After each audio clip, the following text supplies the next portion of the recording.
Last time on Square Roots, Johnny kills Bethany, Vanessa gets Carver a job, and everyone says goodbye to our favorite Kunari friend. Also, it's a classic comedy of errors when Kieran visits a lady of the night. Oh, Templars, so righteous, so fallible, and so fun to kill. Curse Black!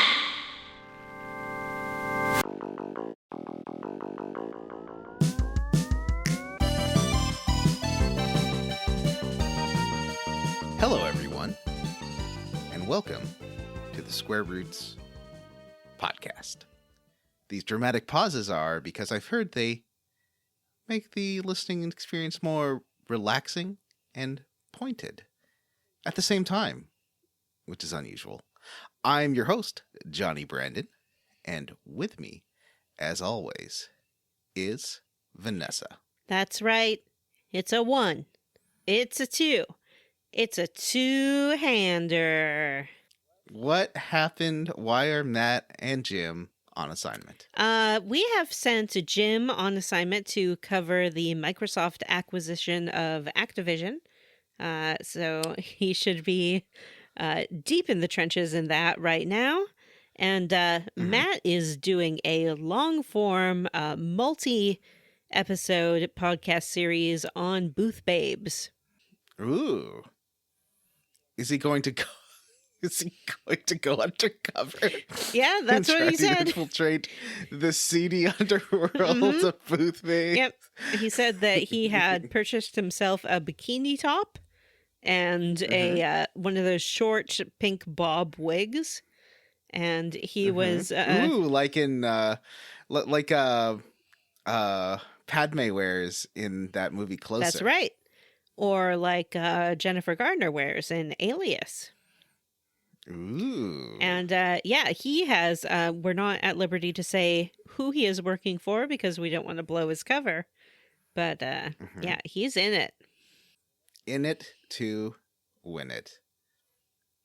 Indeed. But that's okay. Hey. So on this podcast, we talk about your favorite RPGs, JRPGs, computer RPGs, all the RPGs, but one chunker at a time. All the RPGs? So right now we are playing... Do we talk about tabletop RPGs here? Well, all the virtual, gamified, controllable ones. Not your artsy-fartsy, hipster, talk 'em up RPGs. Yeah, we don't do improv, and we don't roll dice. This is not a real play podcast. We're not rolling dice. We are not your favorite voice actors or McElroys. Yeah, we are neither. We may be voice actors, and we may be McElroys, but we're not your favorites. Not even second. If you had to marry a McElroy to become a McElroy, who would it be? I guess Sydney, because she is a doctor, and I want that sweet salary and medical benefits. Okay. How about you? I was going to say Clint. Oh, yeah, that's a great choice. Yeah. Why not go for the patriarch of the whole clan? Yeah. And plus he created the TV series Time Belt, and that's amazing. I'll never stop talking about Time Belt. You shouldn't.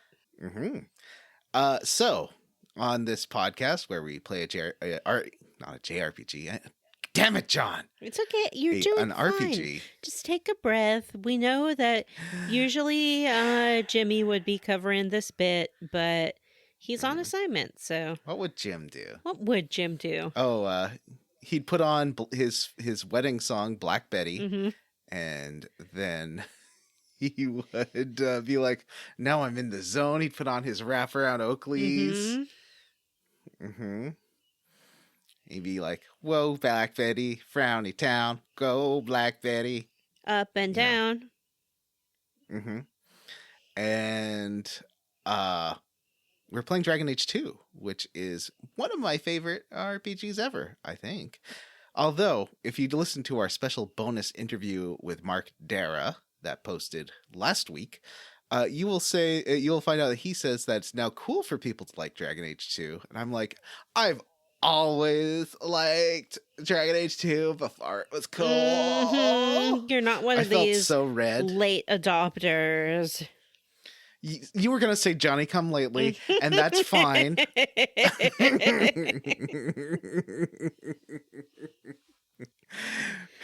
We've reappropriated that term. But only for you. Only when we are talking about you in particular. Yeah, I thought it was great when it came out. You know what I think it is, and I've been thinking about that, and this does relate. This is maybe more of a Varric's dialogue. What do you call the quest log that's here? Varric's Tale.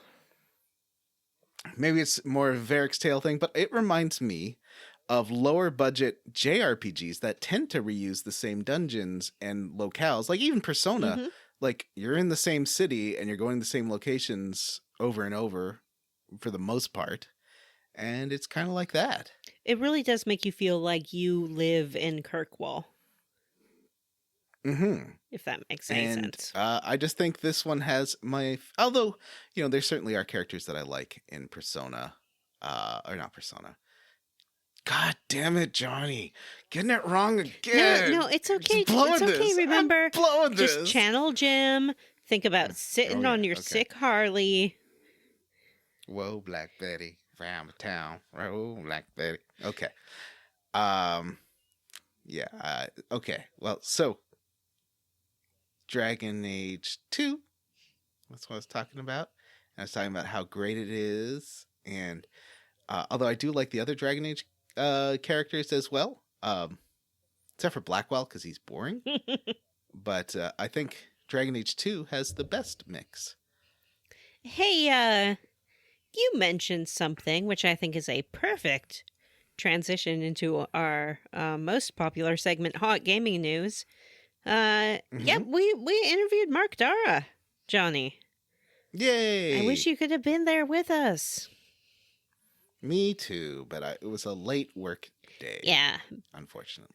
But if listeners, you haven't seen that episode, it's out already. It released on a Friday, so you might have missed it because it was not our regular release day. But I think it was a really interesting conversation. Yeah, go back and check it out, listeners. Go back and listen.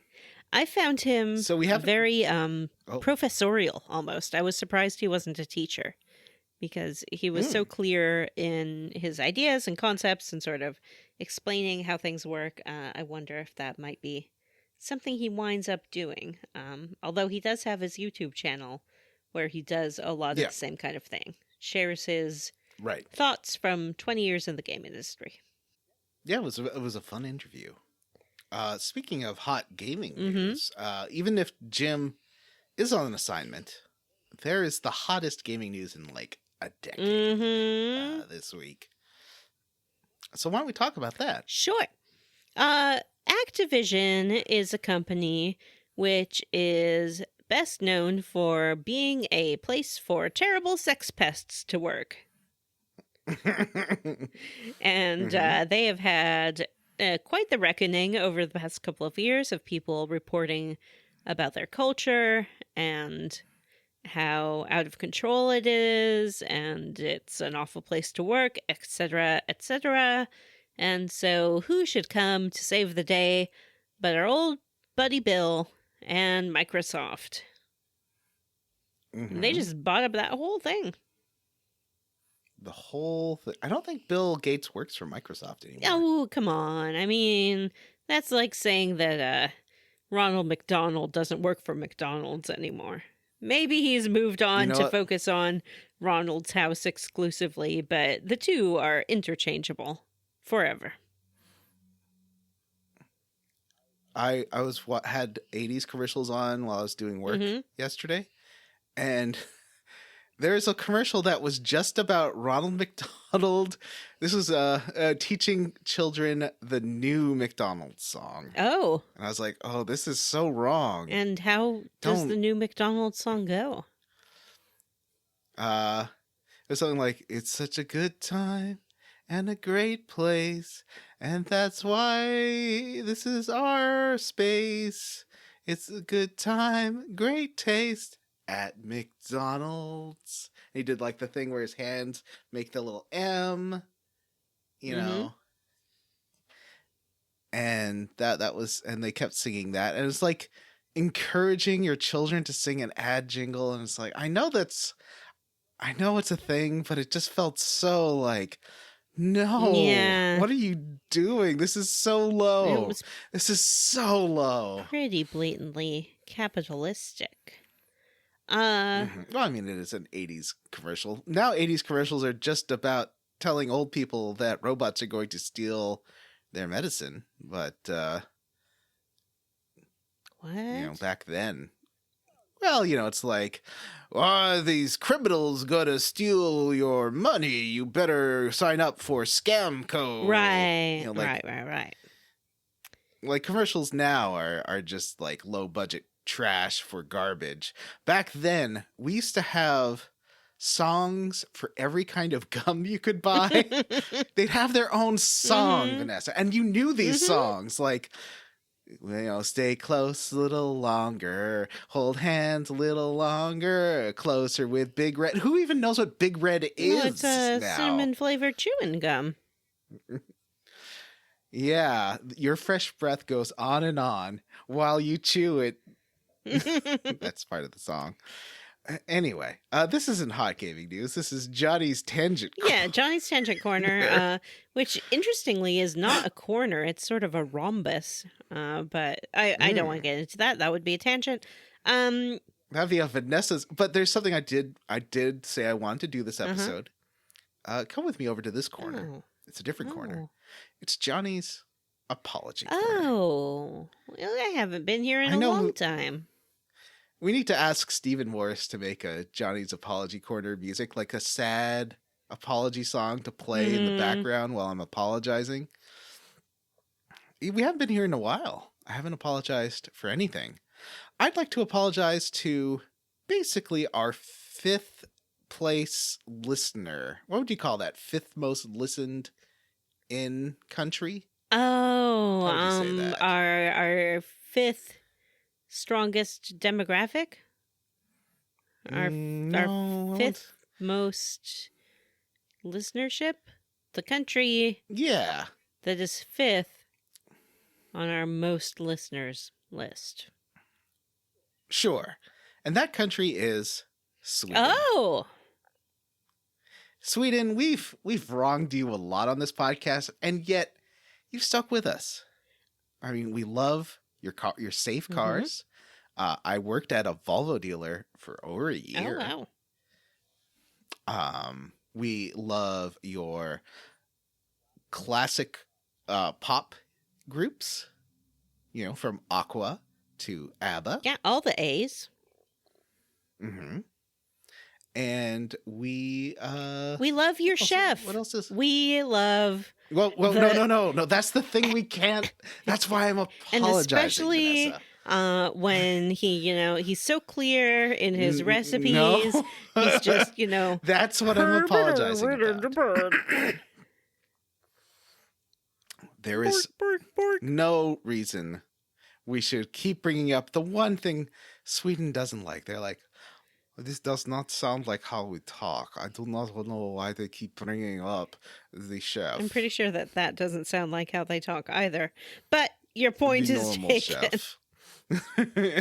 There is nothing Swedish about the Swedish chef, except for the fact that his name. They call him the normal chef. Yeah, in Sweden he's just called the chef. Why is that fuzzy puppet supposed to be Swedish? It does not make sense. But you know what I say? I say, why not Swedish?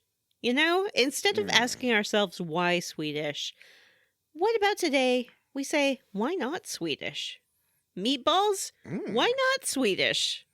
Oh, yeah, for their flat-packed furniture. Why not Which I'm Swedish? still waiting on. Sweden. Sweden. I've been waiting for an IKEA delivery all week. It keeps getting delayed for no reason. They don't call me. But that has nothing to do with you. That is a local problem. That's because we don't have Swedes here to run it efficiently. That's right. Why do you think our humor appeals to Sweden? Do they like a nonsense? Do they like a irreverence? I don't know very much about the Swedish people. I know that they are adjacent to Finland, the land where people never smile and hit themselves with birch branches all day long. But What? That's not true. They're like, haven't you played Control? Remember the or the Finnish janitor and how fun he was? But that's a different country. We're talking about Finland. It's true. That's not Sweden. I can't combine the two, even though in Finland it is required that you take Swedish in school. And if you were to go to a film, they would have Swedish subtitles if they have Finnish audio. Those are some fun facts about Finland.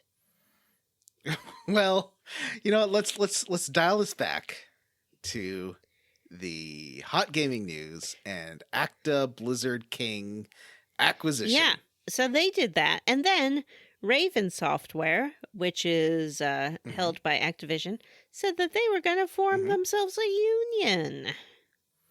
Ooh. Yeah. Now, will Microsoft stomp that out? Maybe. Will this deal even go through? I mean, the stockholders still have to approve it, and it's not a guaranteed thing. And the FTC. And the FTC, they have to too. be like, would this be a monopoly? Maybe, maybe not. Mm-hmm. And under Uncle Biden's administration, they said they're going to be more proactive in pursuing monopolies and such. But I think they can point to there's still tons of companies out there making video games. There certainly are. Is going to be the biggest one. The best headline I saw about this purchase is that Microsoft says that they will honor all current Activision contracts, which of course they would. They don't want to be sued over and over and over again for not honoring contracts. That would be weird. And this does mean one thing that Phil Spencer, he's like the head of gaming stuff and Xbox, he's like, hey, basically Activision has been channeling every studio to make Call of Duty and literally nothing else at this point. So how about we get studios sort of check in with them and see what they want to make? Because Activision has tons of studios like Toys for Bob, who makes Skylanders and very famously makes one of my favorite RPGs of all time, Star Control 2. What? You've never mentioned that game before. I love Star Control 2, and I'd love to play it on the podcast. It's very silly and fun.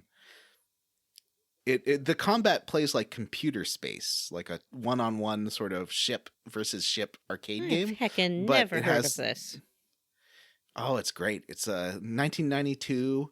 It has planet scanning just like Mass Effect 2, where you go through and like find resources, and it's got the silliest dialogue trees and you know, multiple paths and stuff. It sounds like it could be fun. Yeah. It's very nerdy. I don't know how it aged. I haven't really played it since it came out, but I love that game, and I finished it like twice. So I've played that game a lot. Johnny, did you know that one of the most popular flavors of ice cream in Sweden is salmiakki, or salty licorice, which can also be coal black in color? Yeah, I know that one thing about Swedish candies is they tend to be salty rather than sweet. I had some salty Swedish or Finnish licorice this Christmas time, and I kind of liked it. I don't usually like black licorice, but something about the salt, it's a little bit refreshing. It was just a very small piece, but it's kind of like an aperitif or something like that. Is it like licking the underside of a Pringle, that delicious salty flavor? I would say that there is nothing Pringly about it, except that both contain salt. But yeah. You know that experience we all love and enjoy? No, nobody does that. You're the unders? only person in the world who licks their Pringles so they don't make a crunchy crunch sound before you put them in your mouth. That's the sound of me licking a Pringle. Did you know that Sweden was the first country in the world to ban the smacking of children in 1979? Ooh. Oh, wow. Well, it's because I'd been born and they're like, Johnny is too precious. Yeah. We cannot allow He Johnny's too in this world. I can't. Let's see. When you're doing that weird Austrian accent, it's hard for me to find the Swedish voice, but I think it's something like, Johnny is too precious to be stuck. Oh, pizza, Italiano. Oh, you're right. That was Italian. Wait, let me try one more time. It's Okay. Herkin Birkin Smacker Baby. No, stop it. Stop it. No, we aren't doing that. So yeah, what property would you like to see explored by one of Microsoft's teams now that they own like a jillion studios and own everything from, I don't know, Lorabo Mysteries to Pitfall to StarCraft. Well, I mean, you let the horse rock and roll racing out of the barn right away there. I, of course, would love to see a resurgence of the Laura Bow Mysteries. Maybe with popularity of such films like the Knives Out movie and these new Kenneth Branagh Poirot movies. Perhaps there's an appetite for old-fashioned locked manor whodunit murder mysteries. Everyone loved that Hitman mystery. Everyone loved that Hitman mystery. That's right, that level in the English Manor. It was fantastic. So maybe there's a opening there for a Laura Bow. There's a list of games. Let's see. List of game properties Microsoft bought from Activision merger. Did you know that the foul-smelling, iconic Swedish dish Surmestrongerberg is thought to have begun off the northern coast of Sweden? I've heard a lot about that. Translated as fermented Baltic herring, is thought to have begun in the 16th century. I have heard that nobody actually eats that except for tourists, and they just do it as a fun joke on a tourist. Let's see. There's a list of every Activision Blizzard franchise now owned by Xbox. We'll go through this fast. Blur. No. Racing game. Blackthorn. Just keep going. I'm going to stop you. Okay. Bubble Witch Saga. Call of Duty. Candy Crush. Crash Bandicoot. Diablo. DJ Hero. Empire Earth. Farm Heroes Saga. Gabriel Knight. Geometry Wars. Guitar Hero. Gun. Hearthstone. Heretic. Hexen. Interstate 76, King's Quest, Overwatch, Pitfall, Police Quest, Rock and Roll Racing, Skylanders, Space Quest, Spyro, StarCraft, SWAT, The Lost Vikings, Tony Hawk, Warcraft, and, of course, Zork. Yeah, I didn't stop you because I'm not interested in any of that. Wow, even King's Quest. Rosella. You don't want to see Rosella back. I did. Solving mysteries. Johnny. They released those little King's Quest episodic games a while ago. I played them. How were It was they? all right. But, got my fill. Well, I'm curious to see where this goes. Is there any other hot gaming news this week that you would like to talk about? No, there is not. That has really dominated the where do we want to claim to get our news from? Zeitgeist. The wires. That's right. The news comes off the wire. Yeah, it's been nothing but Activision. Microblision. Blizzard King. Actisoft? Actibling. Micro world of microcraft. Well, why don't we switch to how Vanessa leveled up? I literally just told you. Oh, how'd you level up? I literally just told you. The hottest new gaming show. Oh! that's sweeping the nation. And by the nation, I mean You got me, Jimmy Carr. the UK. Hosted by Jimmy Carr. You can find this show on YouTube. I love it. And especially, listen, sometimes we do this level up and we're like, oh, you should watch this, you should watch that.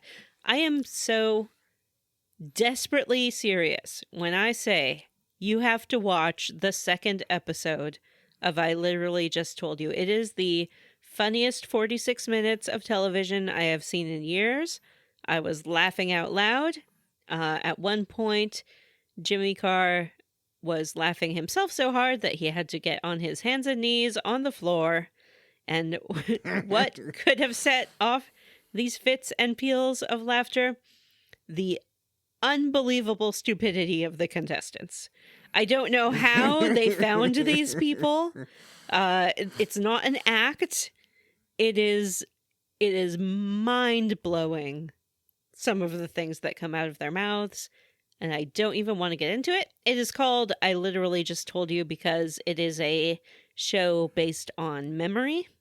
So contestants answer some traditional trivia questions, but then they also have to remember things that happen on the show, and they're asked about that later. These questions are written live because you never know what's going to happen. And this is true. In the second episode, the question writers had to intentionally dumb down the questions so that the contestants could put at least some money on the board. And Johnny, it didn't help. Oh no! I like the question writers because they're kind of characters on the show too. They are. They're two very intelligent women, and they come up with some pretty good stuff. Mm-hmm. Yeah, based on things. It's a show about paying attention to what you're watching, so you sort of have to watch actively and be like, okay, there's trying to because they'll do like little infographics and then make questions about that, or like what color carpet is Jimmy Carr on during this fake commercial, right? And things like that. And anyone can play along at home because it is just a memory game. If you don't have a mind for like trivia games, that's not what's important. It's just about trying to figure out what you need to remember and remembering it. And no commercials on the YouTube, so there's no reason why you shouldn't just put it on and give yourself a treat. That is episode 2 of season 1. I Literally Just Told You. I will watch. I have seen one episode and I really liked it, so I will watch some more. Just talking about it makes me want to watch it again. Johnny. So weirdly, my level up also involves watching a BBC show or an English show that is on YouTube. Oh, is Jimmy Carr in it? There's a character named Jimmy Carr in the first episode, but it is not played by Jimmy Carr. Interesting. And his brother Alan Carr, who in real life is not his brother. So yes, kind of is the answer. It is a show called Murder in Successville. Oh. Now, this is related to a show that Jim told us about. He's like, oh, I think you guys would like this. There's an improv comedy show coming to Netflix called Murderville, starring Will Arnett. And this is the original version on BBC Three called Murder in Successville. And who is it? The host? One sec. I gotta Google the host because I can never remember. His name's like John Smith. Basically, this is everyone's favorite part of the show when we look something up. Well, I just want to make sure that Tom Davis, right?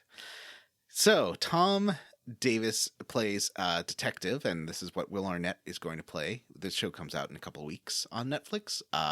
D.I. Sleet, who is a detective, and every week it's a little different, I think, in the American show. In this version, it's about they get basically reality show stars to act on this and be the new detective trainee to solve a mystery.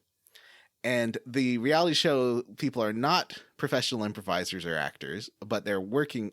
Everyone on the show is, and they have a written like, what do you call that? Evidence and depositions and things, but they also improvise with what the reality show contestant from, they're from all sorts of reality shows and like BBC radio hosts and things. There's a Dragon's Den lady.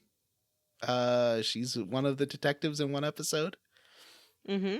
And it's very silly. And so Successville is full of criminals who are named after and sort of parodies of real English celebrities. So I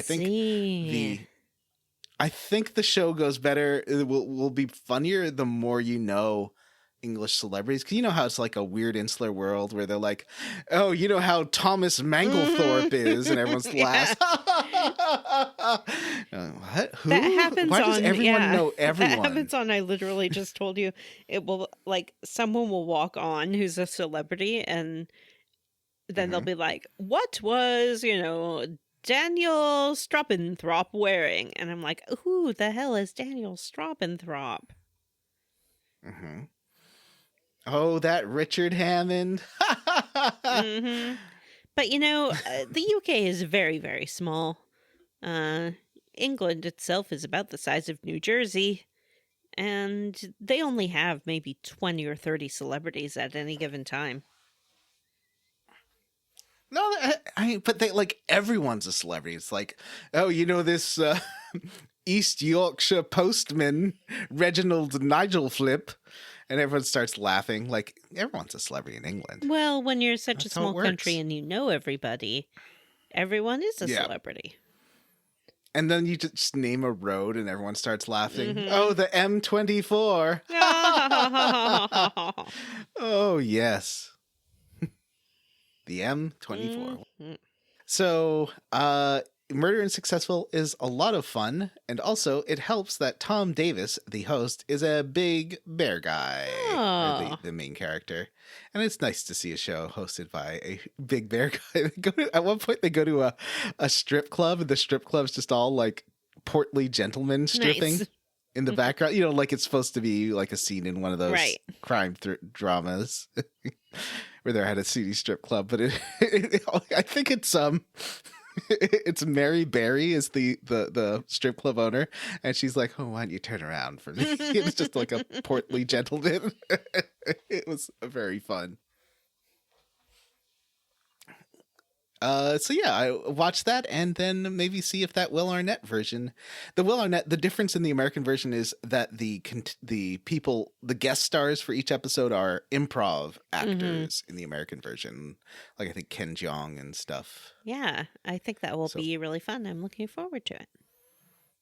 In the UK version, it's more about making the contestants break and laugh by having like very silly things happen to them and things that they have to do. Yeah, that doesn't appeal to me quite as much. Mm-hmm. It's still fun, but it's different. Anyway, why don't we head over to Varric? Dialogue? What was it? I can't remember. It's Varric's tale. It's right there in the notes. The unreliable narrator log. You're an unreliable narrator. I sure am. Well, last time, as you recall, we made it through the deep roads. In your case, your sibling did die. In my case, my sibling was shipped off to join the Grey Wardens. And now it's a year later. And Johnny, we are sitting pretty. Ooh, I like sitting pretty. We're heckin' rich from our Deep Roads expedition. We have restored the name of our family in Kirkwall. We got a big fancy house to live in.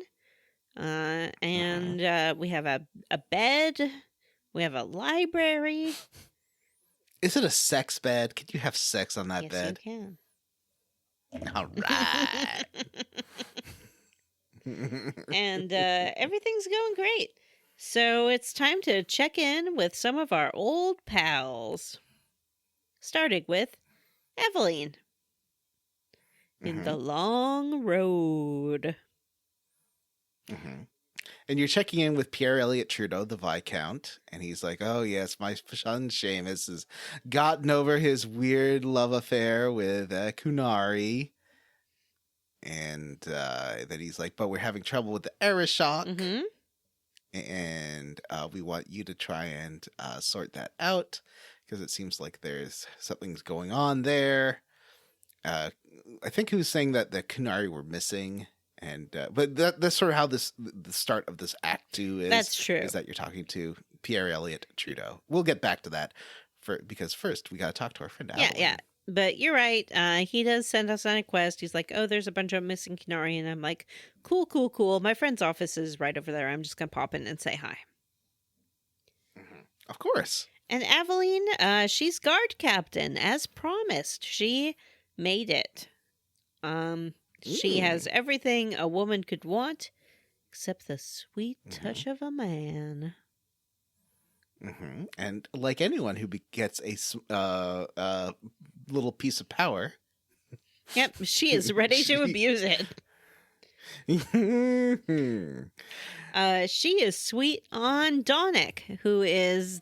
Well, you don't know that at the start of the All quest. right, Matt cut you that sort of out. Figured out quickly. I mean, I could say Matt cut fine. that out as often as I want. We know he's not going to do it. Yeah, it's fine. It's fine. So basically, she starts asking you to do these weird tasks involving Donick. Yep. First, she asks us to give him this token, like a piece of pounded metal that has some marigolds on it. And she's like, just give it to him and see how he reacts. So I gave it to him. And he's like, it's a piece of copper with marigolds on it. And then you go back to Aveline and you're like, he was confused. And she's like, how is that confusing? Metal is strong, flowers are soft. Come on. And you're like, I think you might. Well, no, even then you're like, I don't understand what's going on. I didn't press her because I started asking questions about this. And she says, the one thing I said was don't ask questions. She's like, no, and you're asking questions. So the next thing, she's like, okay, well, just update this duty board. You're like, you want me to go 100 feet over there and update this duty board? And she's like, yes.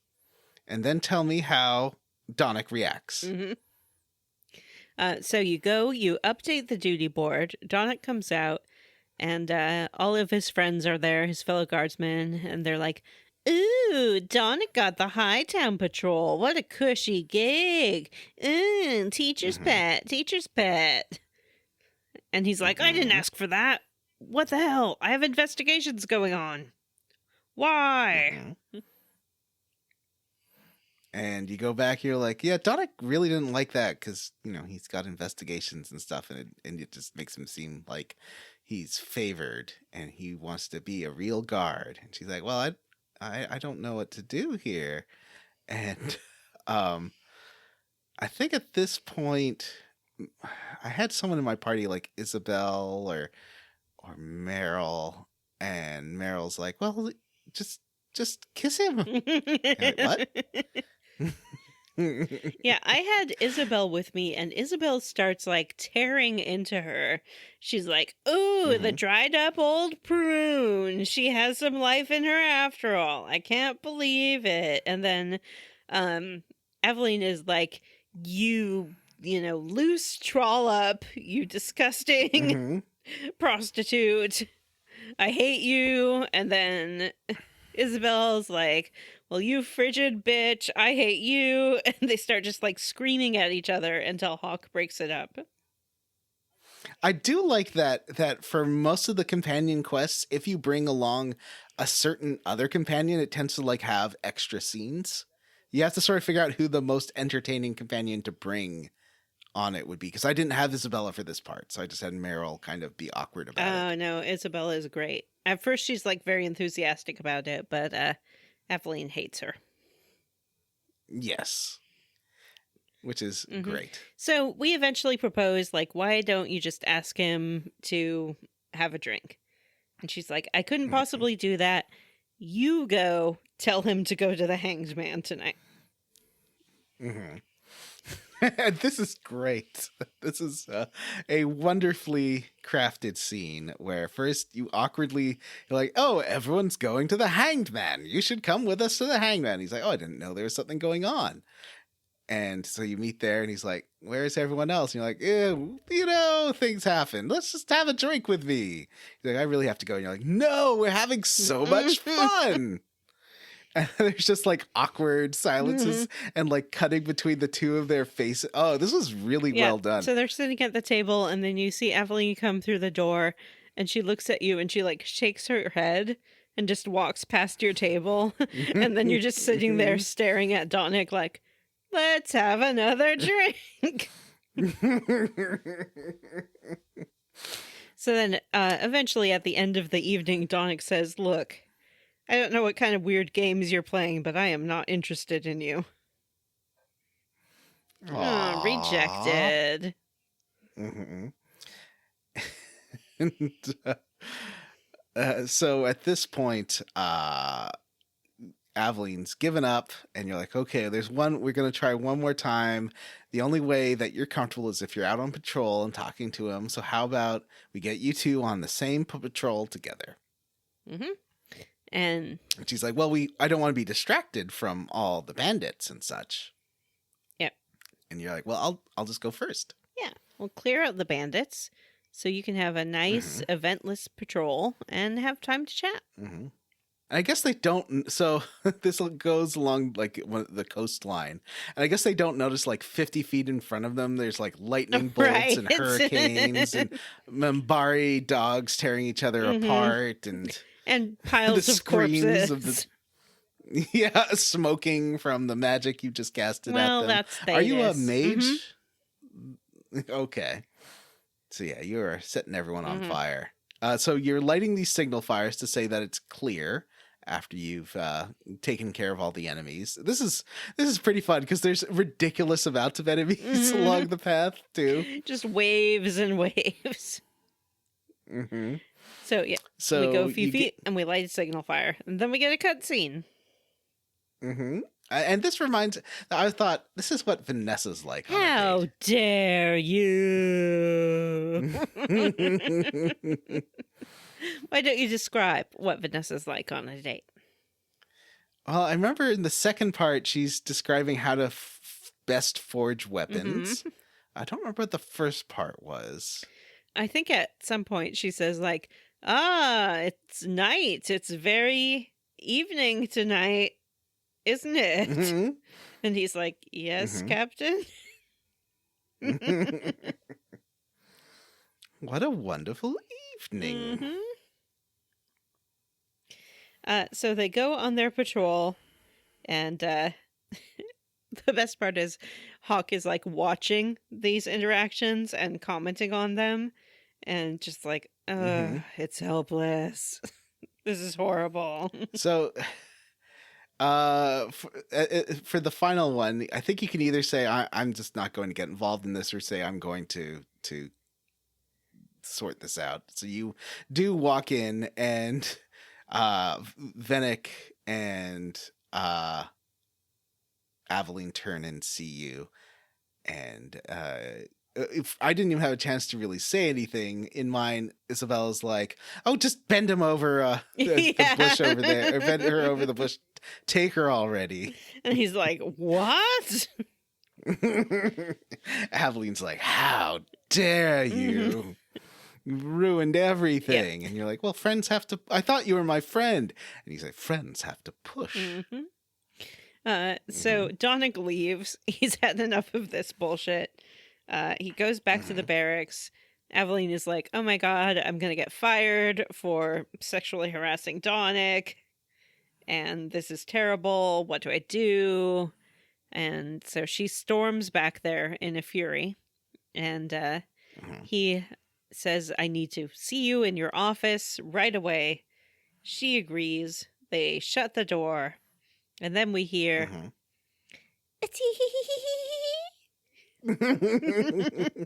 Oh. Ooh, that's Oh. fantastic. Ooh. What else would you have me do, Commander? Ooh, sheath it. You draw your weapon here. Yes, you do listen to them have sex. And Hawk just stands outside the door, like leaning on the wall. A very fun cutscene. And And then you go talk to Aveline, and she's like, "It all worked out." Whew, I'm sore. You know what I like about this is that in the beginning of the game, Aveline is widowed, and I think it's kind of rare to see a story about a woman who remarries, you know, and like she took her time to mourn, and now she has met someone else, and it's all okay. And she's like, "Well, Wesley would have wanted me to be happy." So, And she's like, I can't be in mourning for the rest of my Yeah. life. She has needs. she does have needs. She's a hot-blooded woman. And Isabella was very amazed that she's gone this long without having sex. Yeah, she's like, "You've been 2 years? Four. Yeah, It's been 4 4 years? Does it creak when you open your legs?" So that is the end of the long Well, road. that was delightful, but I guess we better get back to whatever it is the Viscount wants us to do. Go talk to the Cunari.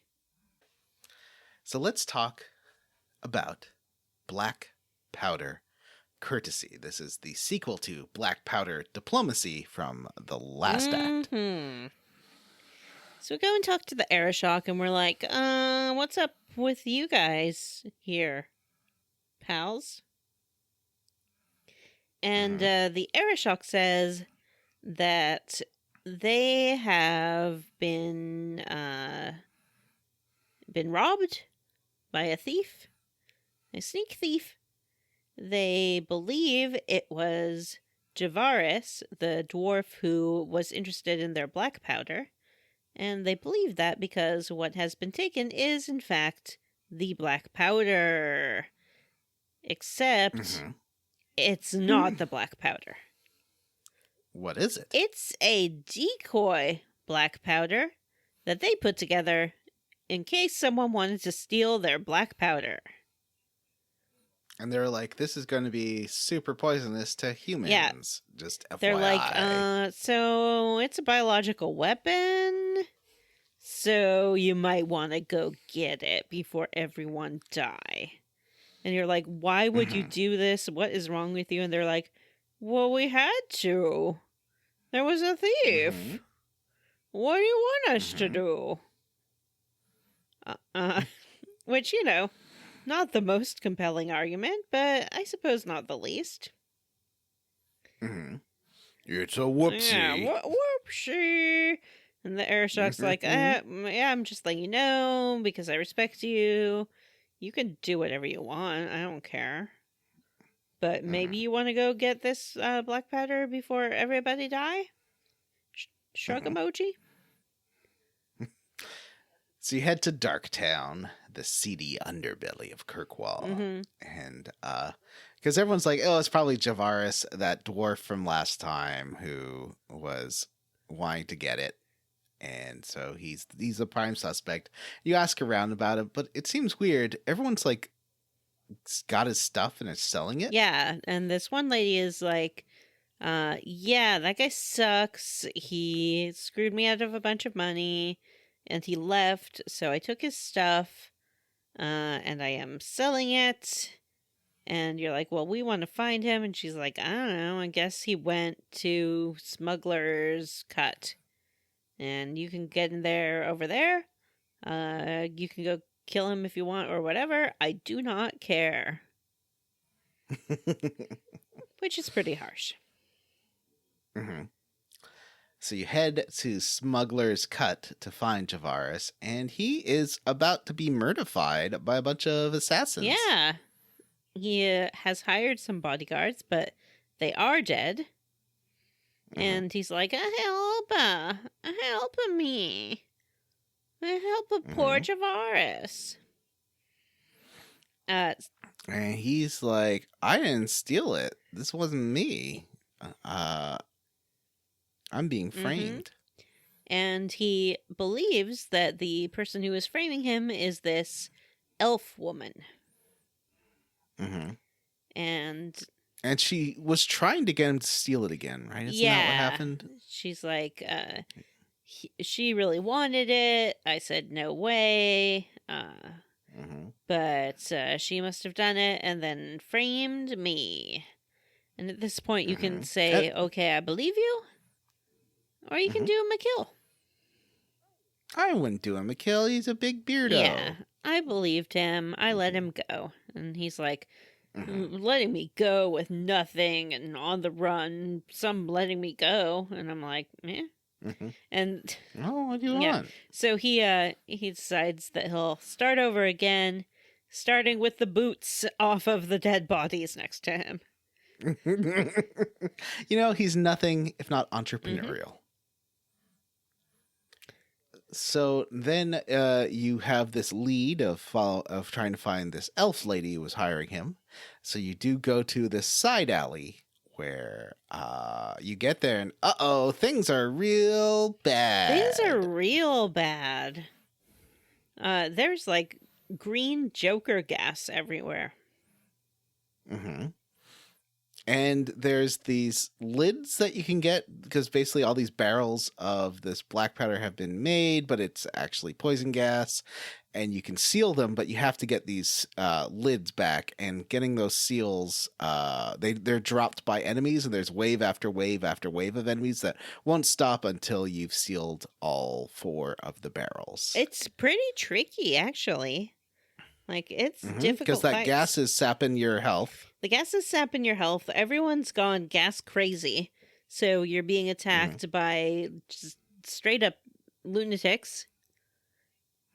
Yeah, and they're just like citizens that were driven mad by the gas. And you need to have like an Anders in your... I only have 1 mage who can cast healing spells now.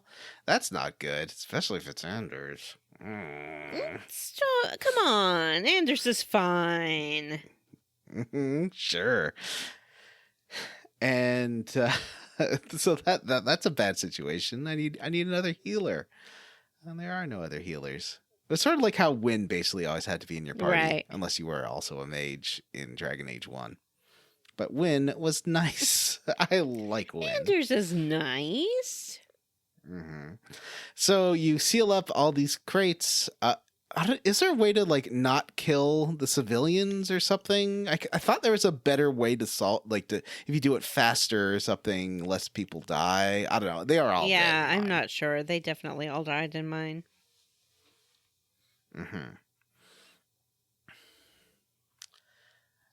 And so after you seal all of these crates, the elven lady's like, ha ha ha, this is even better than an explosion. All these people are dying. Wah, ha, ha, ha. The lady will be so happy with me.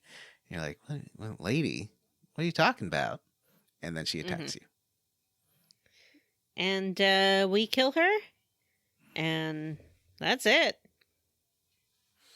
Yeah, she dead. And there's some mumblings that it was a Templar that hired her, I think. Yep. I wonder if this has something to do with that Templar lady from the first act. Who was trying to get the Kunari to look bad. If I was a betting woman, that might be the direction my bet would go.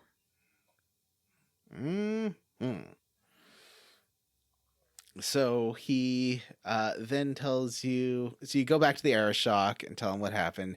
And then he goes on this weird 10-minute lecture about how the trad wife thing is what you should be doing. And everyone should be doing classic gender roles. And this, the kids today with their non-binaries and they're doing whatever they want is so bad. Yeah. The Cune is very much about everybody doing their assigned at birth role.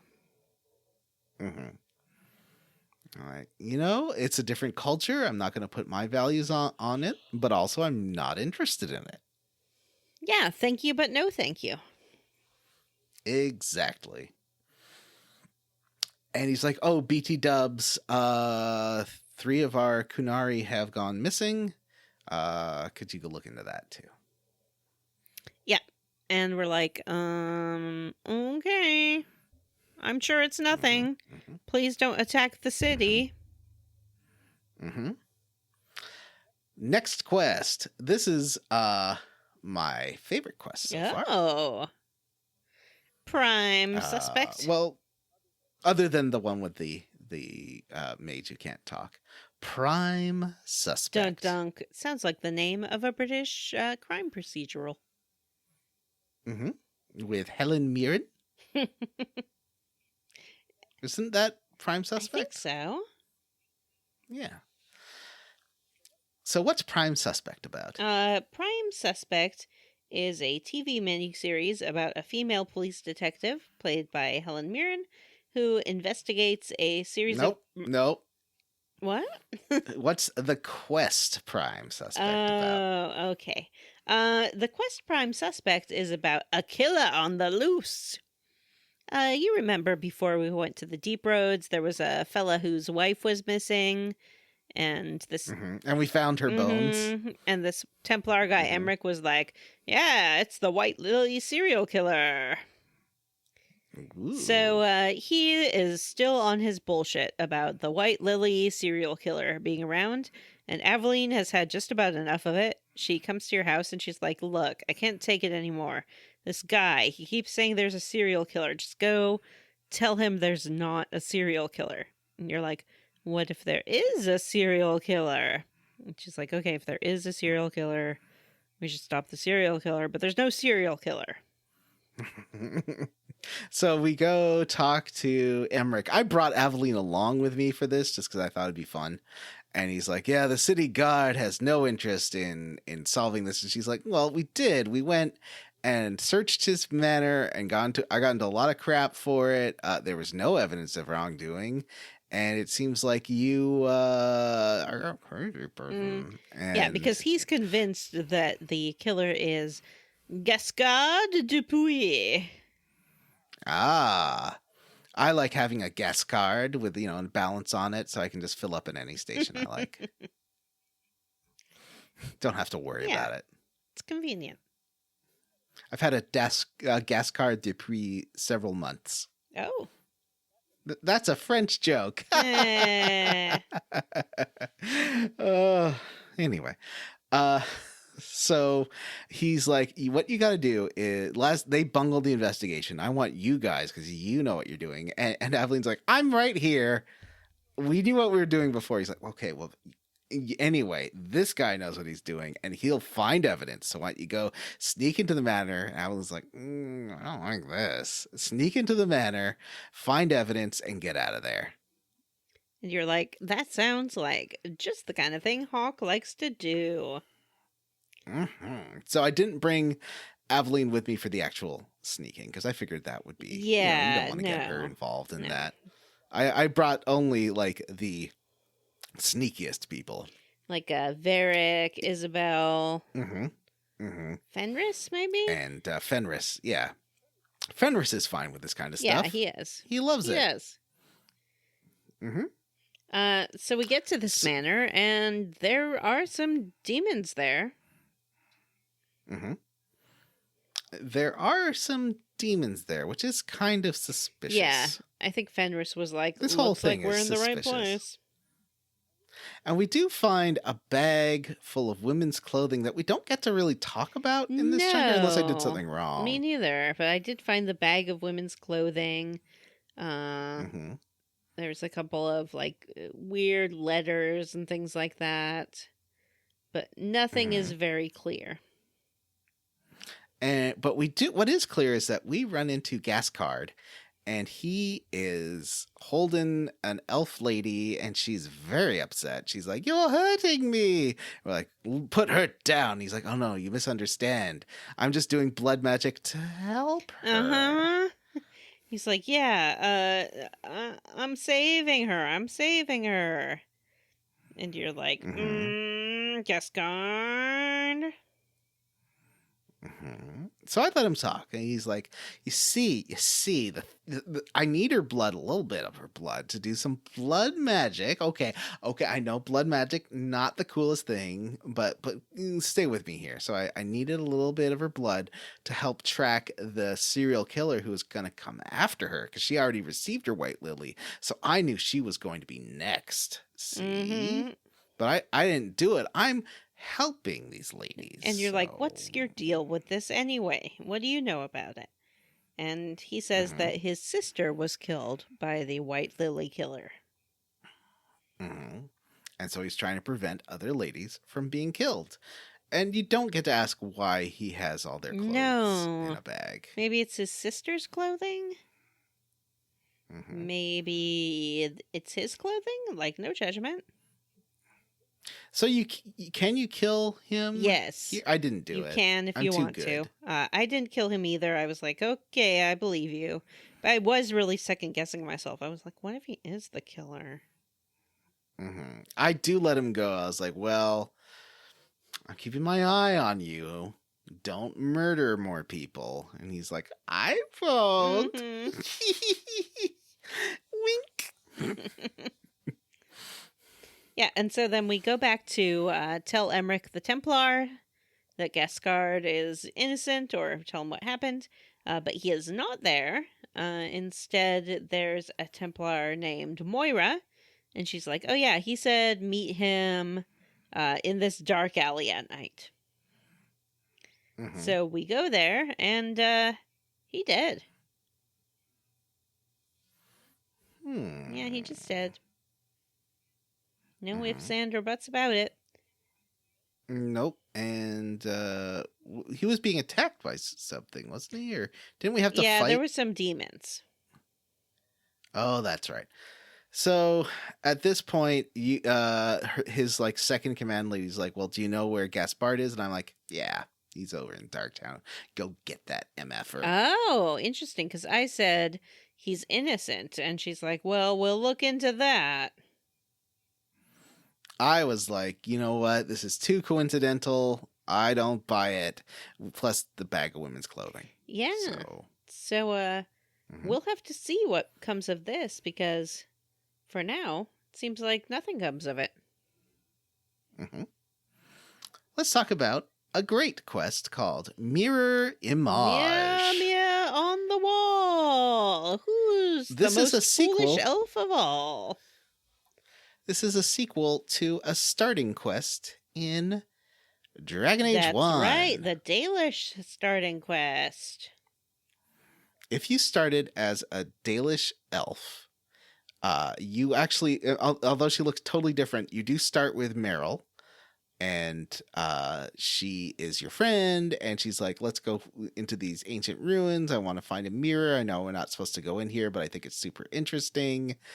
And you do find that mirror, and it does get like a bunch of your friends killed, and then infects you. You get infected with the taint, and it does sort of screw up your community. Mm-hmm.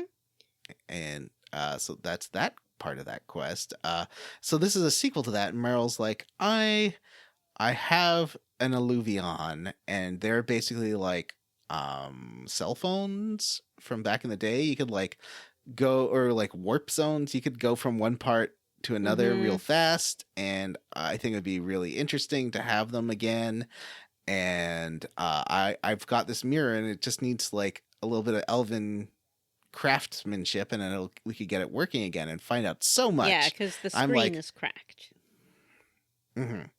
She just needs to get a screen replacement, and then like you do the thing where you glue it back on, and you know, you just need the special parts that you can get online from the Fade Amazon to repair phones yourself if you feel up to it. I mean, not phones, Eluvians. I just love the word Eluvian. Mm-hmm. It sounds so fantasy It nonsense. does sound fantasy nonsense. It sounds like illusion. Mm-hmm. Eluvian. So she needs a special bit to fix it. And she's like, will you come with me and help talk to the keeper? Because she won't. Every time I try to talk to her, we just get into arguments. And I'm like, okay, this sounds great. I love this idea. Everything about this sounds problem free. I made sure not to have Fenris with me on this quest because he is not into this. No, I did make sure to have Anders on this quest because he's got a lot to say about it. Oh, what does he have to say? Well, when you go talk to the keeper about it, he's like, well, this is a terrible idea. This is, how did this get, because the keeper's like, well, this is what got you into blood magic, but she's making this special kind of request, and we kind of have to do it if she does a favor for us, but you really shouldn't, and Anders is like, well, of course you shouldn't. This is contacting demons. This is a terrible idea. Why would you even want to do this?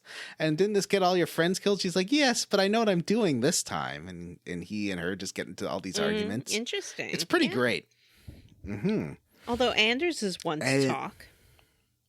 I know. Well, he says there's a difference between spirits and demons, and she says they're basically the same thing.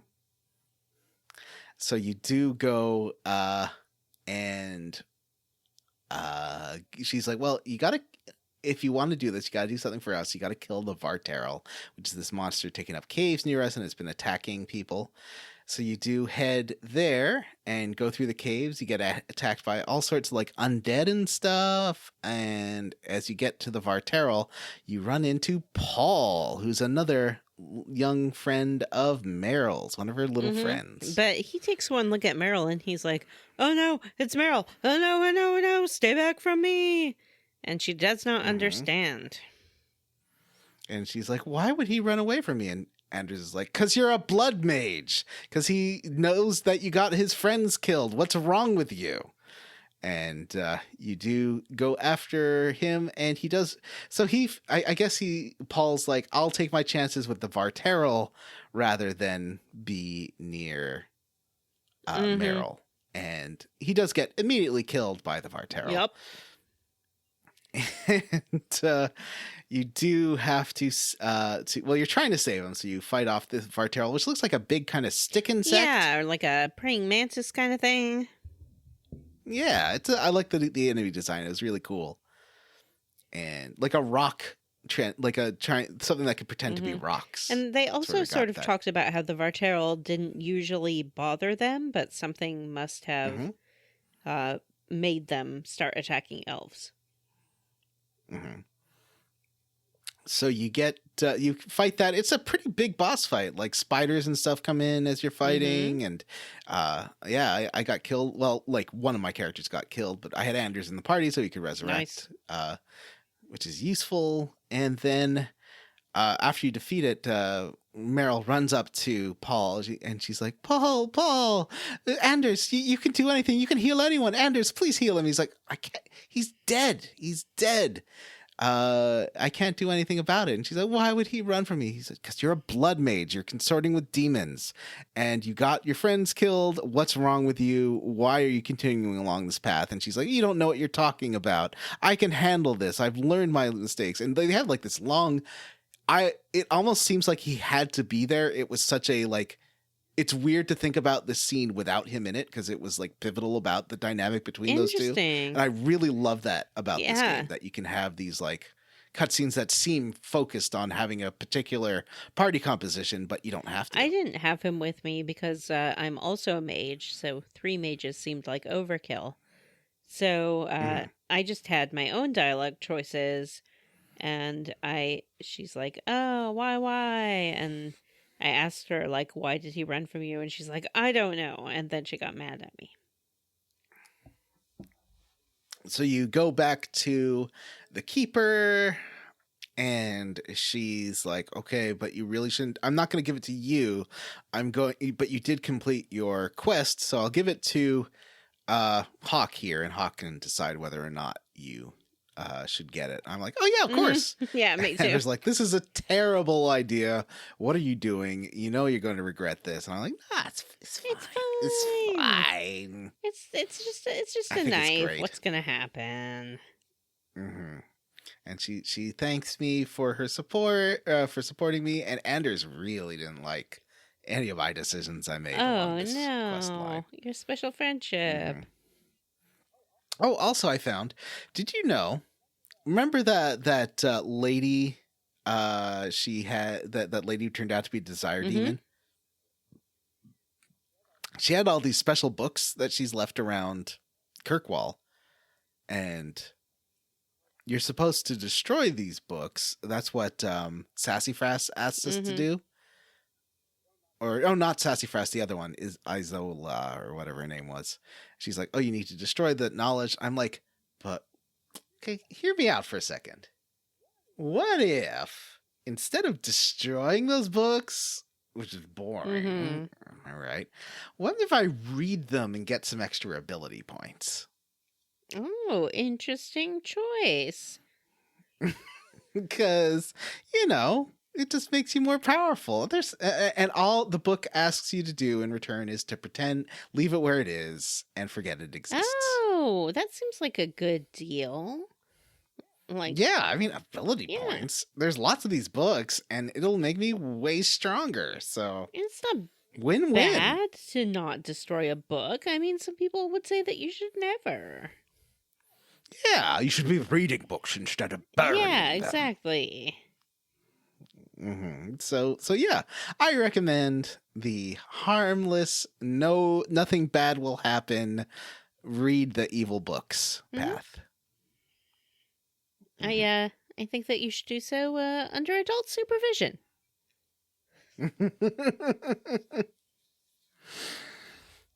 Right. So what's the next Our quest? final quest to talk about this time is Descent.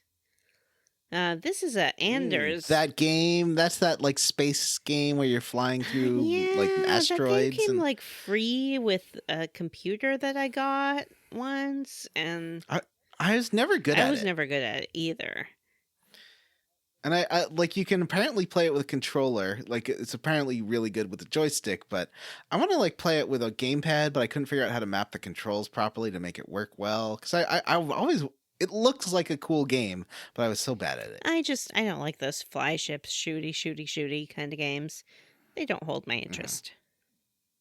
Okay. So Descent. Anders is in his clinic, and he's heckin' mad because he's heard a rumor about a Templar named Sir Ulrich who has come up with something called the Tranquil Solution. A little bit on the nose, but okay. Oh, yeah. Like, I got what they were going for, but oh no. Yeah, we didn't need it to be quite, so here's what it is.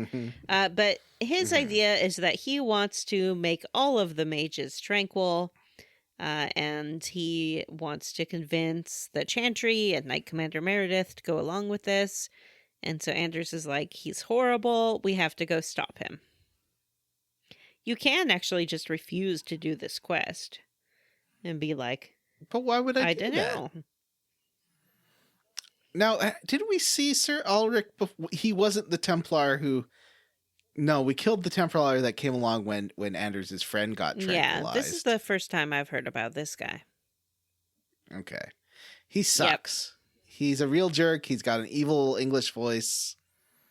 So, yeah. So, Anders says there are some tunnels underneath the city that lead to the circle. I know this because I'm part of essentially the Underground Railroad for mages. Please don't tell anyone, and please help me. And Johnny, do you mind if can we take an aside for a moment? Sure, I love asides. Here's the thing. I had started flirting with Anders, right? And I was flirting with everyone, so no big deal.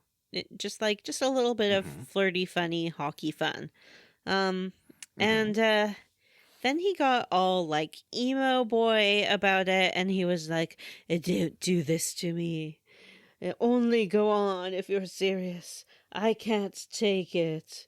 And then like the choice was like, stop flirting with him forever, or just be like, "Of course I'm serious, babe. What do you want?" so I did that, and then he did say that he had been lying in bed for 3 years, pining for me, and I was like, that's kind of hot. So Ew. I did kiss him and stuff, and then he's like, I'll come to your room tonight, and if the door's open, Bruno Mars style, I'll know what's what. And if it's not, I'll see that you've had come to your senses. So I wasn't going to deal with that, but then I did have to go back home to trigger some other quest, and as soon as I got there, One thing led to as another. soon as I got there, Anders comes strolling in, and he's like, "You can leave the door open.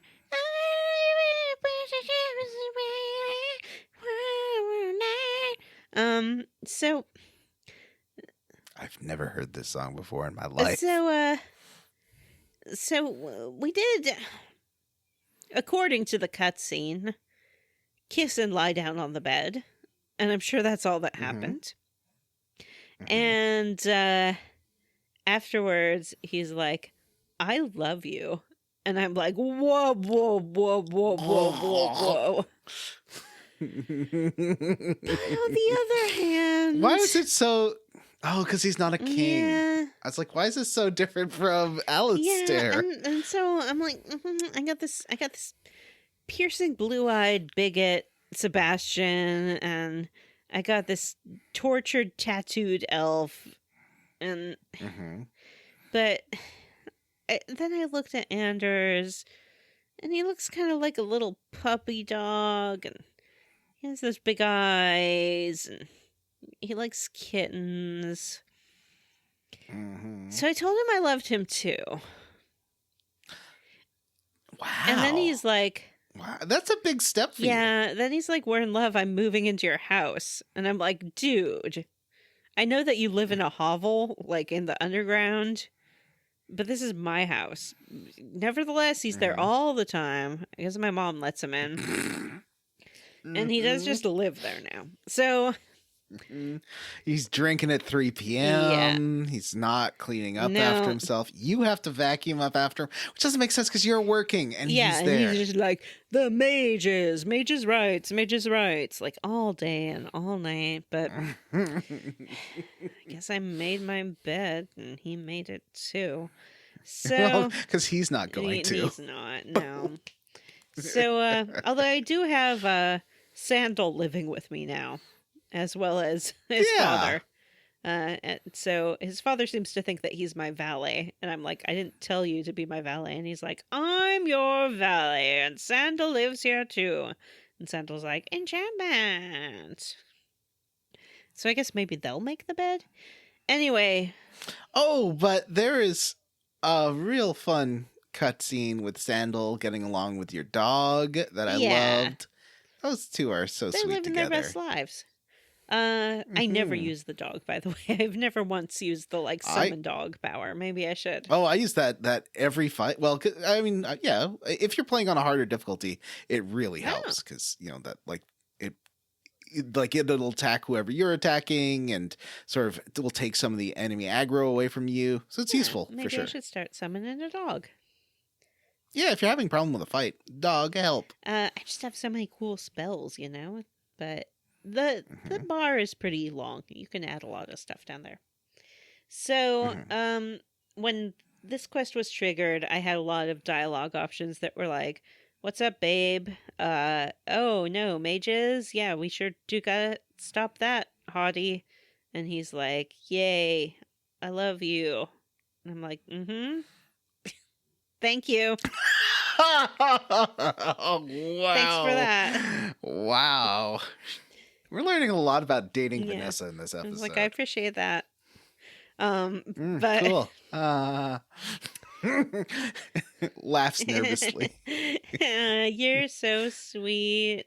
Oh, you. So, yeah, I of course agree to go with him to get this guy. So we head into these tunnels. There are some lyrium smugglers down there who are supplying the Templars. We haven't talked about that much in this playthrough how the Templars are all drug addicts, essentially. That's how they keep them in line. Mm-hmm. It's like the Deep Space Nine aliens that have to use the whatever white. Remember that? Nope. Oh, okay. Well, it's kind of like that. I'm sure I've seen the episode. I just do not remember it. It's like the Jem'Hadar. They have to. They're all addicted to this drug that keeps them under control. Nope, not ringing the bell. It's big plot line throughout the whole show. Let's see. I remember Dr. Julian Bashir. Mm-hmm. I remember his bromance with Cole Meany. Mm-hmm. Oh, I remember... Nog. Mm-hmm. Yeah, I do remember Nog, actually. I remember that one religious figure who was a Bajoran, and he was pretty cute. Remember that time that Dax hooks up with that fire dancer, like Simone fire dancer guy, and Morn? Nope. Oh, okay. Dax really thinks Morn is an incredible lover. I remember Julian Bashir. Okay. Yep. So, we're in these tunnels, and who do we find but this mage named Ella? And we see a scene of Ulrich threatening her. She's like, "Oh, I know I was sneaking out, but I just want to see my mother." And Ulrich's like, "Well, I want to see you tranquilized." Here. Mm-hmm. And he's like says some real gross stuff about how he can do whatever he wants with her, and there's some dialogue around town about Templars taking a lot of advantage of mages. Anders references that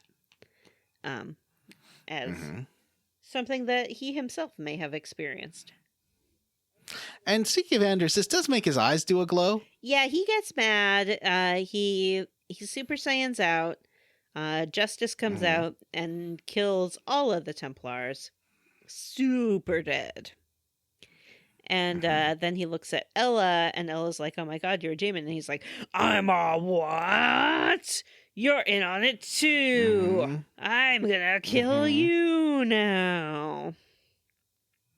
As his very special friend, with a lot of friendship, I was able to say, "Don't hurt her. She's who you want to protect." And he did back down from that. What happened in your game? Well, I think as long as you have him as friend or rival, maybe, but definitely friend, you can stop him from attacking her. But I bet if he's a rival too, you can stop him from attacking you because you'll be like antagonizing him or something. But yeah, I use my friendship ability. We are not dating. I decided to try and romance Meryl because I thought that could be fun. I did the Anders romance last time. But what about Fenris, that broody elf boy, or the... Well, I've tried with him. He just doesn't seem that interested, and he hates everything I do or say. What about that beautiful blue-eyed prince who, is a religious zealot? No, he may be a Mormon, but he's landed. So, I stopped Anders from doing that. He comes to his senses, gets very upset, and runs away. And I rooted around some bodies and found some papers, a letter, essentially, that Sir Ulrich had sent saying, "I want to tranquilize everyone." And the response was like, "That's not going to happen. You're out of your mind. Like, nobody wants that. Boo. Boo on you." So then I went back to the clinic, and Anders is there packing his bags, essentially. He's like, I suck, I gotta leave, I suck. And I was like... So, did you inappropriately kiss him at this point? Is that like do you have a romantic option to calm him down? I'm not sure. I did just immediately show him the letter. I was like, check this out. And he's like, oh, I guess, like, not everybody is in on this. Maybe there is a little bit of hope that we can... have cooler heads prevail. And I was like, I'd like to see your cooler head prevail in bed. And he's like, sweet. I'm into that. Aw. Aw. Well, that's wonderful. And with that, we wrap up the chunker. Yeah, a lot of stuff happening and also Mm-hmm. nothing happening. There's no, like, this isn't a we have to stop the end of the world plot, which I think is good, but it does mean that there's maybe a less sense of urgency than you might have in a we have to stop the world from exploding. Mm-hmm. But it does seem like, I mean, there's still the tensions of the Templar and the mages and the Cunari in town, as well as all of our personal business going on. So There's a serial killer there's on a the serial loose. killer on the loose. There's just a lot. It feels a little bit like a television season where you start with all of these kind of different plots, and then it's like, ooh, what's going to happen? I hope they wrap everything up. Yeah, that's why this feels more like the first one was more trying to be like a what's that called? Lord of the Rings movie, and this one's trying to be more like a Star Trek: The Next Generation, where it's more each episode has its own things and focuses on different characters, and sometimes you might get a Troy episode where her mom's there, but sometimes you might get one with like the Borg and it's like a big important thing. It's like we had some violent drama, and we also had our comedic episode with Aveline and her dating life.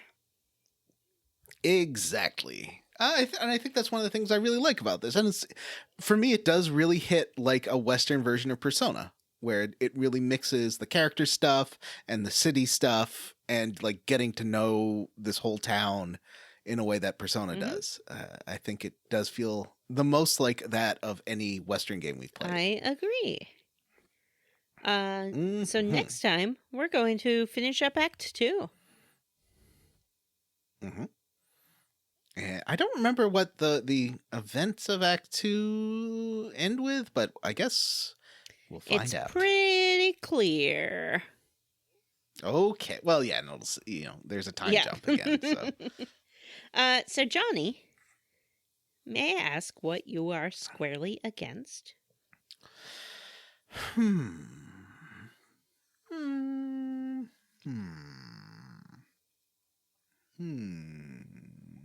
I'm roundly for how pretty this game looks on PC. I can't remember if that was what I said last time. I don't think it was.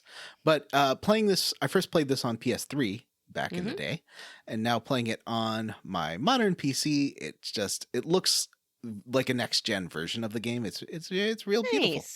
And it runs super well. I mean, it's not it's an older game. I recommend playing this on PC because I think also it works a lot better with mouse and keyboard. What are you squarely against? I'm roundly for laying that mage down on my red duvet, drawing the curtains and going all day, all night. It's all right with her. Getting Anders. I have a question for you. Speaking of blinds and stuff, I have Venetian blinds at my place, and that's this big bay window that I'm sleeping next to. I can't close them. I can't make them lower, and there's like this massive 4 chords, and I thought that you're supposed to like pull it one direction or the other and it would lower or something, but that doesn't seem to work. Like you're supposed to pull away from the blinds and it goes down, and pull towards and it goes up. So I don't know what I'm doing wrong. You probably have here. 2 chords that open and close the slats. So there'll be 2 where you can like pull on that individual chord and it will open the slats up, and one where you can pull on it and it will close the slats. So those you don't need to worry about to raise and lower the blinds. It's just the other 2 chords that would raise and lower it.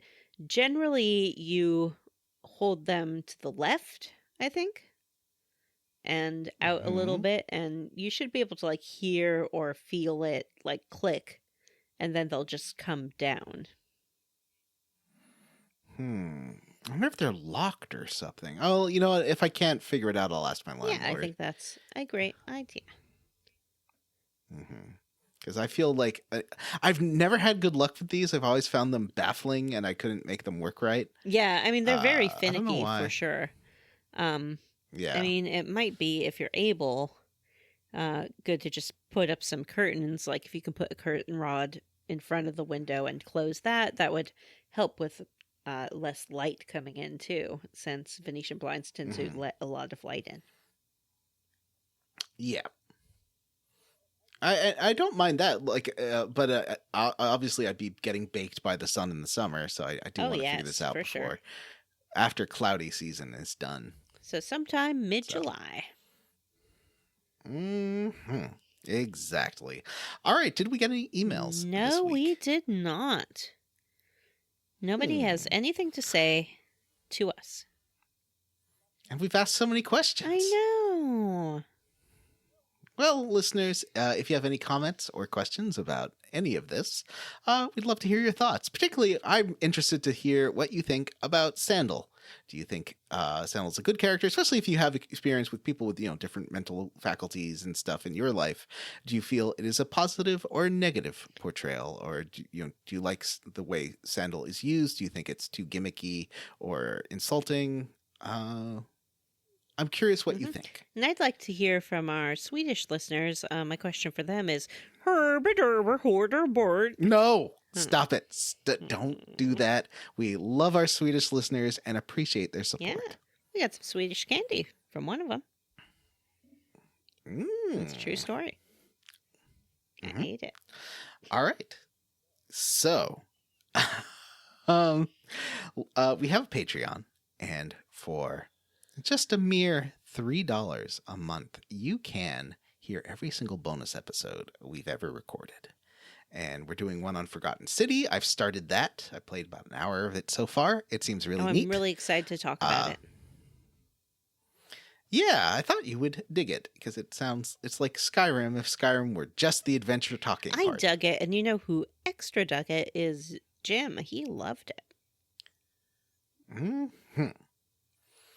What you keep talking about All That Remains. Is that from this or is that from That's from this, and it's coming up in the next chunker, The Quest All That Remains, which I was very excited for Jim to play, just based on what I know of Jim's tastes and interests. And I believe that you'll be excited to play as well. Yeah, it's been a long time. Yeah, I didn't you remember without a dope beat. every Step detail. Step two. What? Step two. Bricky, baby girl. Pardon me. So about the Patreon. For $5 a month, you get to vote on upcoming games, and for the rest of the year, every game we do is going to be a vote. And we got to start assembling something soon because it's going to be a few more, 4 more episodes, and then we'll. Is it 4? Yeah, 4. Act 2, then Act 3, Part 1, Act 3, Part 2, and then I'd like to do a DLC episode if that's okay, because I think the DLC in this game is worthy of an episode. Although, if you disagree, that's fine too. I've already done it this time, and I'm down. Okay. For $5 a month, yeah, you get to vote, and so there'll be lots of votes this year. So you might want to consider switching to that. We still haven't totally agreed on formats for the voting. Matt says no bad games, which I think limits us, because I want to play some bad games. But so maybe no tech war. We'll see. I think we all need to learn about tech at some point in our lives. And another plus of being a patron is that we thank you. We thank all of our patrons, even if it might take 2 episodes to do so, because we got some patrons. Yeah. So here go half of them.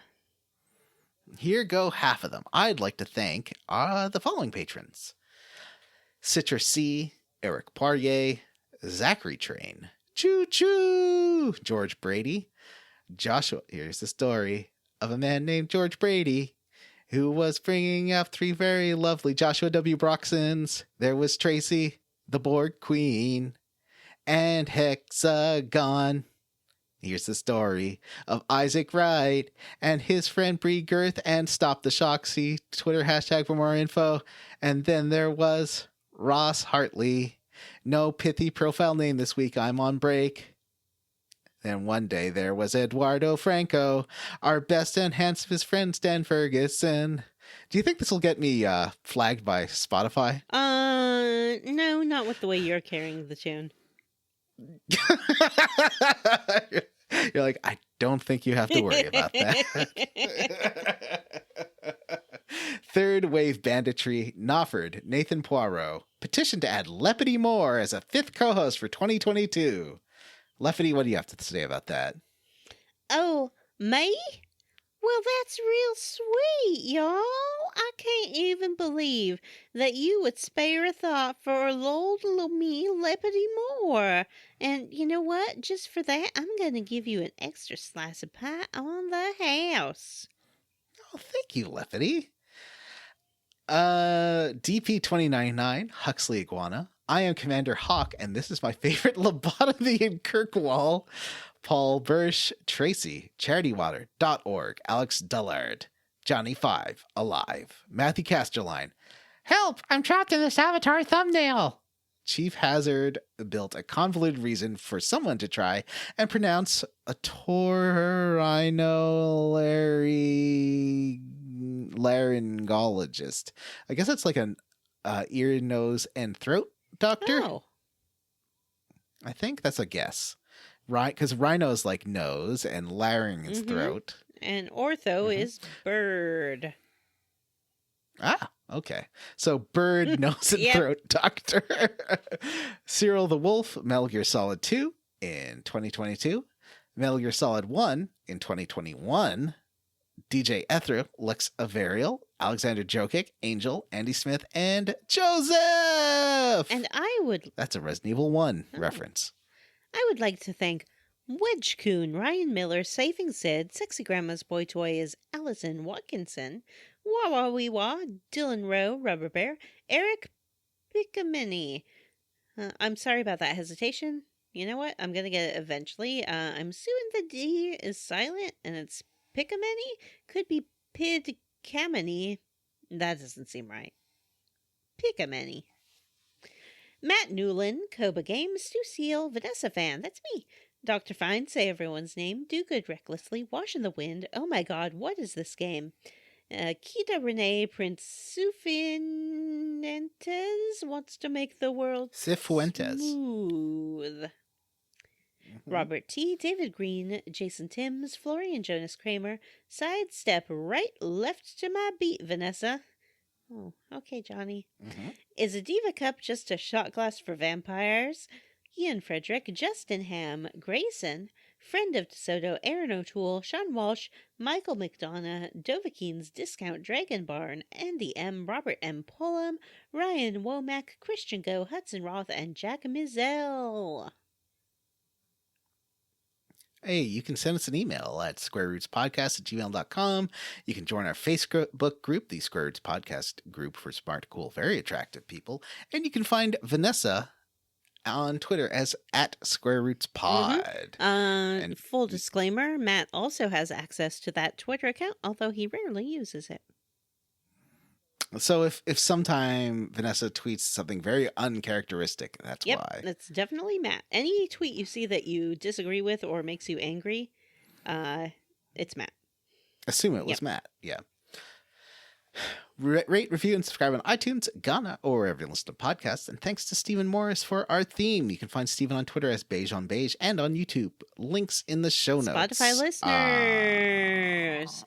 For all our classic episodes, check out our archive at squareroots.libsyn.com or our Square Roots RSS feed. For Square Roots, I've been Johnny Brandon. And I'm Vanessa, and that's it. It's just the two of us. It's a two-hander. Johnny, I'm going to put my one hand on the right here, and you put your hand on the left. And together, we can bring this episode to completion. No! All right. Bye. Bye. Why'd you have to make it weird, Vanessa?